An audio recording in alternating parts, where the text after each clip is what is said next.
ყოფილი პრემიერ-მინისტრის გიორგი გახარიას მიმართ სისხლის სამართლებრივი დევნა დაიწყო. ამის შესახებ საქართველოს გენერალურმა პროკურორმა გიორგი გვარაკიძემ განაცხადა. გვარაკიძის თქმით, საქმე ეხება 2019 წლის 20-21 ივნისის და ჩორჩანას ეპიზოდებს. კერძოდ, პარლამენტის მიმდებარე ტერიტორიაზე გამართული საპროტესტო აქციის მიმდინარეობისას 2-ზე მეტი პირის მიმართ ჯანმრთელობის განზრახ მძიმე დაზიანების ორგანიზების და სახელმწიფო პოლიტიკური თანამდებობის მქონე პირის მიერ სამსახურეობრივი უფლებამოსილების გადამეტების ფაქტებს. როგორც გვარაკიძემ განაცხადა, ბრალდება, რომელიც გიორგი გახარიას წარედგინებას სასჯელის სახით და ზომად 13 წლამდე თავისუფლების აღკვეთას ითვალისწინებს.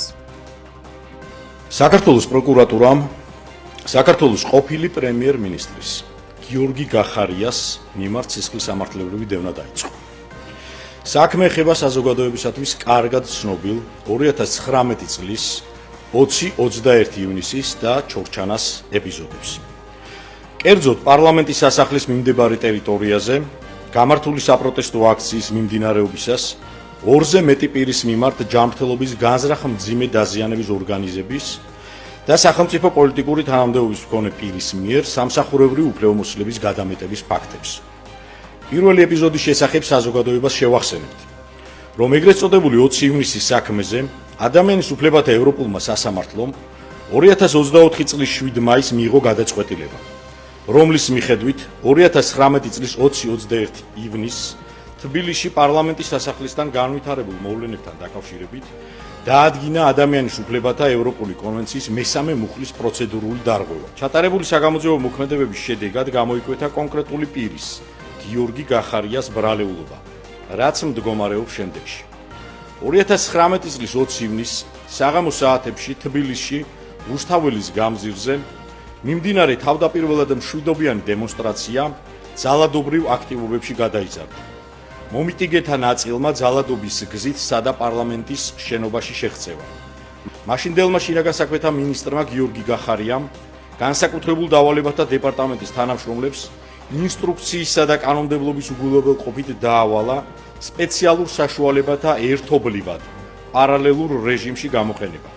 ყოველგვარი გაფრთხილებისა და აქციის მშვიდობიანი მონაწილეებისათვის ტერიტორიის დატოვების შესაძლებლობის მიცემის გარეშე, რითაც ორგანიზება გაუწია მოქალაქეთათვის ჯანმრთელობის განზრახ დაზიანებას. შედეგად სპეციალური საშუალებების, მათ შორის რეზინის ტყვიების ერთობლივად გამოყენებით ათეულობით მოქალაქემ მიიღო სხვადასხვა სახის დაზიანება. მათ შორის 2 მოქალაქემ დაკარგა თვალი, ხოლო 5 მოქალაქემ მიიღო ჯანმრთელობის მძიმე დაზიანება.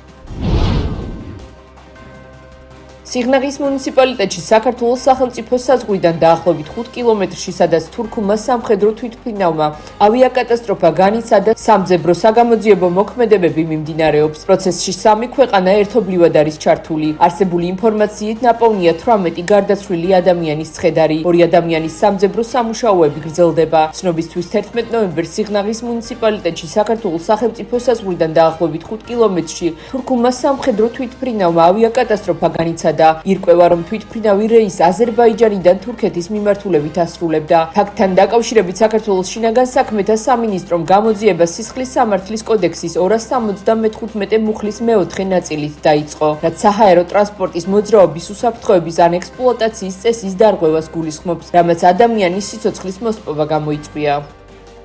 18 მათგანი ნაპოვნია და გარდაცვლილია. 2 ადამიანის სამძებრო სამუშაოები გრძელდება. მე მუდმივ კავშირში და კოორდინაციაში მიმყოფები თურქეთის შინაგან საქმეთა მინისტრთან.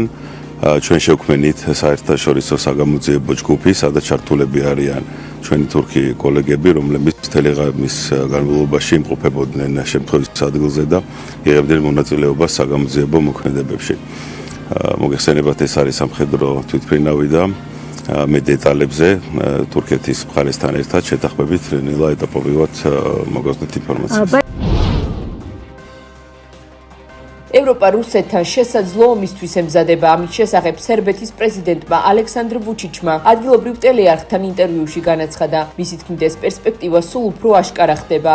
საფრანგეთის შეიარაღებული ძალების გენერალური შტაბის უფროსის გენერალ ფაბიან მანდონის განცხადებაზე საპასუხოდ, რომელმაც თქვა, რომ საფრანგეთის 64 წელიწადში შოკისთვის მზად უნდა იყოს. ვუჩიჩმა აღნიშნა, რომ ევროპასა და რუსეთს შორის ომი სულ უფრო სავარაუდო ხდება. ეს ცარიელი სიტყვები არ არის ყველა ამისთვის ემზადება. ეს გენერალმა განაცხადა, რომელიც უკიდურესად პასუხისმგებლიანი ადამიანია, განაცხადა სერბეთის პრეზიდენტმა. ვუჩიჩმა ხაზგასმით აღნიშნა, რომ აუცილებელია თავდაცვის უნარიანობის გაძლიერება. ჩვენ გონივრულად უნდა შევიარაღდეთ და გავაგრძელოთ მნიშვნელოვანი ინვესტიციების განხორციელება ჩვენი სახელმწიფოს დასაცავად, განაცხადა ალექსანდრ ვუჩიჩმა.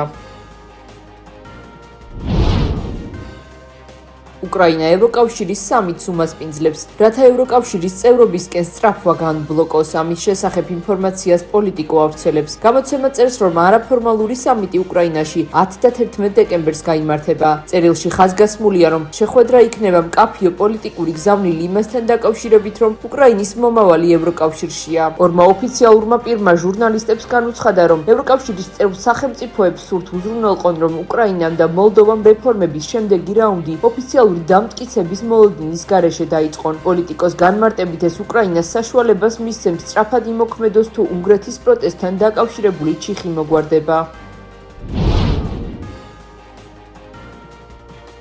უნგრეთის პრემიერ-მინისტრის ვიქტორ ორბანის განცხადებით, რუსეთ-უკრაინის კონფლიქტი ვითარებას მხოლოდ დიალოგი და დიპლომატია შეცვლის. უნგრეთის სამშვიდობო ძალის ხმევას აგრძელებს. შეთანხმებას მიღწევამდე ცოტა დააკლდა. მომავალი დიალოგი და დიპლომატია არის ის, რაც რუსეთ-უკრაინის კონფლიქტში ვითარებას შეცვლის. ქრისტიანებმა ერთმანეთი ევროპაში არ უნდა მოკლან. უკვე ძალიან ბევრი სიცოცხლეა დაკარგული. ეს ტრაგიკული ომი უნდა დასრულდეს, დაწერა ორბანმა სოციალურ ქსელ X-ში.